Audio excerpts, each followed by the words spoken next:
Road जा रवासी जेको आहिनि वो मेन रज़ाक आबाद ते एहतिजाजी मुज़ाहिरो करे रोड मेन नेशनल हाईवे उन्हनि बंदि कयो आहे। अचो त हिते जेका मौजूद हिते ॻोठ जा मुतासिरीन आहिनि उन्हनि खां ॻाल्हि ॿोल कयूं त उहो छा था चवनि।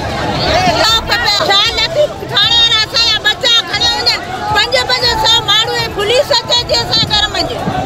काल रात असांजे घर में एक छापो लॻो आहे ऐं असांजी ज़मीन था झंगा रोज़ माण्हू खमीस एसटी का चोर मेमण असांजी ज़मीन कब्ज़ो कया बेगुनाह बाबा असांजा बच्चा एॾा खणिया कोने केर कोने असी मुंहिंजा टे बच्चा हिकिड़ी आऊं रहंदी कोई न मूंसां तशद्दुद कयो मूंसां ज़बरदस्ती चयो सेन कर हुसैन कोन कई पोइ इलाही नी दहशतगर्दी माना कई अहिड़ा जहिड़ा गुंडा हुजनि अहिड़े तरीक़े इलाही मूंसां ज़ुल्म कयूं पोइ बाद में असांजे ॻोठ जा छोकिरा सभु खयूं बंदूकियूं रखियूं असां अॼु जेको अव्हांजे घर आया आहिनि सेवल कपिड़े मुया उन इलाही माना ज़बरदस्ती पे कई टॉर्चर पे कयूं त कुझु तूं कागज़ात जेके आहिनि से ॾे असांजे मंज़ूर कयूं मंज़ूर मेमणा जेको उन पे ॾियण कयूं उन जे करे आया उन थ्रू आया सभु कुझु उहो पियो करे जो कुझु बि थिए पियो अॼु असां सां सभु हिन वक़्तु मलीर जी इंतिज़ामिया ऐं SHO सख जे SHO शाल जी कहिड़ो मुतालबो करण था चाहियो?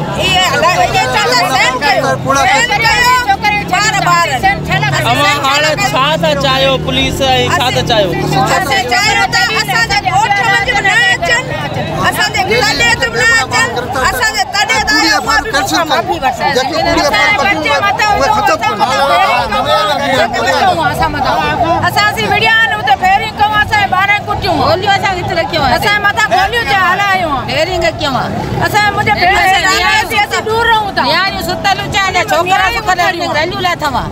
ये सुठी क्यों है ये पुलिस है ये राज्य सच्चाई वाला रखियो रवासी जेको आहिनि उहे हिते उन्हनि जे घरनि ते हमला थिया इनकलाबी ते एहतिजाज कर रहिया आहिनि। अवां पंहिंजी पार्टी ग्रुप कहिड़ो उन्हनि खां इज़हार यकजहती जो इज़हार कयो? सदस्य बिल्कुल सिंधी यूनाइटेड पार्टी हमेशा मज़लूम जेको सो मान सिंधी माण्हुनि जी पार्टी रही है जेको अॼु असां इज़हार यकजहती तौर जेको शहीदी कोर्ट जे सिंधी माण्हुनि जे लाइ जेको असां हिते एहतिजाज में गॾु आहियूं। ही SHO जेको शालती करपिटे SHO आहे जेको पैसनि जे एवज़ हर रोज़ चढ़ाई करे हिननि मज़लूम माण्हुनि खे हिरासा करे थो ऐं हर रोज़ को नौजवान खंबे ऐं गुम करे थो। असां इन खंबण ऐं गुम करण जी सख़्तु लफ़्ज़नि में मज़म्मत कयूं था पिया ऐं असां आला इदारनि खां इहो जेको सो अपील कयूं था त इन SHO ख़िलाफ़ नोटिस वरितो वञे। ही जेके हज़ारनि जी तादाद में अॼु माण्हू गॾु थिया आहिनि पंहिंजे प्यारनि जी आज़ादी जे लाइ जेको SHO पैसा वठी करे जेको माण्हू खंबे ऐं गुम करे थो उन जे ख़िलाफ़ अगरि कार्रवाई न कई वई त सिंधी यूनाइटेड पार्टी ज़िले मलीर तरफ़ां हिननि मज़लूम जेको माण्हुनि सां यकजहती तौर गॾु आहे। ही जेको ॿ टे ॾींहं खां मामिलो हले पियो जिते पुलिस सां ते चढ़ाइयूं करे पई उन हवाले सां मुकमल तौर ते जेको मामिलो आहे उनखां आगाह कयो। बिल्कुलु इहो हिकिड़ो बिल्डर जो जेको मसइलो आहे जेको शायदि आरआई जे नाले सां उन ज़मीननि खे वरिती आहे जेकी प्रॉपर्टी ज़मीन जेकी आहे बिल्कुलु सरकारी जेकी लैंड आहे कुझु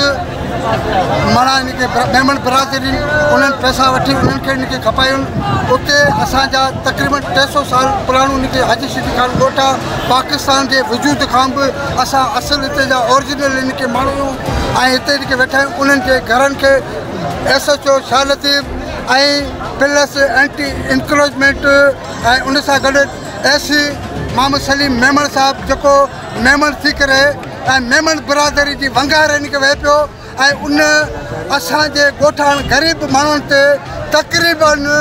माना 15 खां 20 माण्हू नॉमिनेट इनके FIR 2 कटियूं ऐं उन खां अलावा 170 माण्हू नामालूम माण्हुनि खे डेली SHO पंहिंजूं मोबाइलूं इनके मोकिले करे बेगुनाह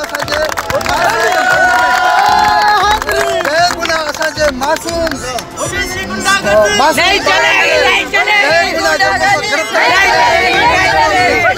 सबूत अॼु मलीर कोर्ट अंदर 5 छोकरा कल जेके असां गिरफ़्तार थिया जिन जो पुलिस रिमांड इनके वरतो अञा उन्हनि जो रिमांड असां जेको सो बेगुनाह माण्हू जेके गिरफ़्तार थियनि उन्हनि जे गिरफ़्तारियुनि जे लाइ राति बि असां थाणे ते असांजा जेके मौजूदु माण्हू हुआ जेके मौजूदु नुमाइंदा हुआ एसएचओ साहिब खे अपील कयूं त बाबा जिन माण्हुनि वॾो कयो आहे फसाद कयो आहे जेको कुझु बि थियो आहे उहे माण्हू असां सां गॾु वञनि उते जेके बलोच बरादरी वेठी आहे जिन ज़मीन खपाई आहे उन्हनि सभु उन्हनि जा जेके बि सामान उन्हनि चोरी कया आहिनि अवां जेको अबोच माण्हुनि ते एफआईआर कटे करे हीउ किथां जो इंसाफ़ आहे हीउ किथां जो कानून आहे जेको बेगुनाह कल्ह राति असांजे घरनि में औरतुनि खे बाक़ाइदे माना पुलिस जी मोबाइल ज़िम्मेदार ऑफिसर हिकिड़े औरत जे कन पटी ते पिस्टल रखी चवे पियो त तव्हां लिखी ॾियो जे न त तव्हांखे असां हिनखे मारींदासीं हीउ छाजो इंसाफ़ आहे हीउ छाजो कानून आहे असां उन कानून जे ख़िलाफ़ बिल्कुलु असां हिते जेको सो पैदल लाग मार्च करे तक़रीबन हिते रज़ाक आबाद रोड ते इनखे पहुतायूं असां खुलेआम इहो ॿुधाइण था इनखे चाहियूं असांजा नुमाइंदा जेके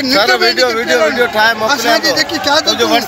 मलेर जी क़यादतूं कनि पिया उहे सभु निंड में इनखे सुता पिया आहिनि असां उन्हनि खे बि इहा बदमाशी इहा पुलिस जी गुंडागर्दी इहा असांखे इनखे क़बूल न आहे सैयद सजाद अली शाह सोच टीवी कराची।